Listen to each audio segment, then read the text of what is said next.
In the month of May, inflation rose 8.6% from a year earlier. Leaving out the volatile food and energy prices of today, inflation still rose 6%.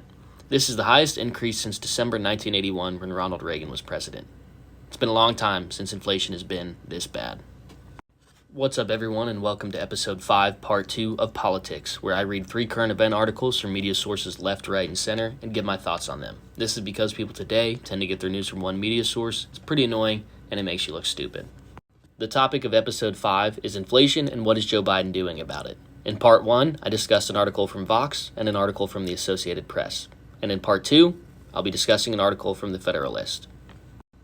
The article from the Federalist is titled, "Why Joe Biden's Inflation Plan Will Only Make Americans More Miserable."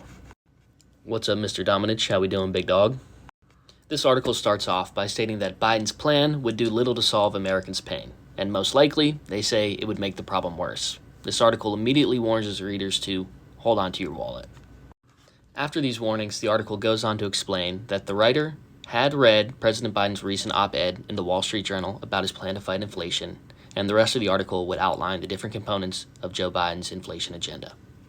The first component was change the subject. The writer believes that in Biden's op-ed, he was trying to redirect the American focus from inflation over to the strong job growth and unemployment that has been seen so far under the Biden administration. The second component was pass the buck. This section opens with a joke about when Homer Simpson famously ran for sanitation commissioner on the platform, "Can't someone else do it?" which they feel should be Biden's slogan too for inflation.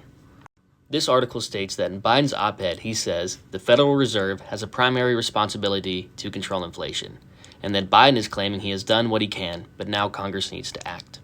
I would like to point out that the House of Representatives is a Democratic majority, and though the Senate is a 50-50 split, the Democrats do have the tie-breaking vote of the vice president.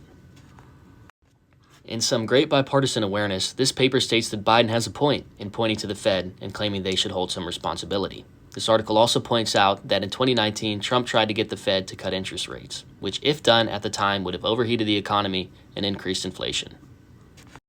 But this article closes this section by stating that if Biden wants to blame the Fed, then he should also shoulder some of the responsibility because he renominated the Fed chairman, Jay Powell.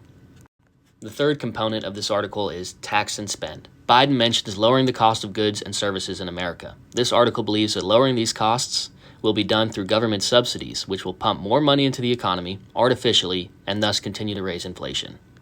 Biden is battling Republican criticism that says a large reason for inflation is his stimulus bills that pump trillions of dollars into the economy, and that's a fair point.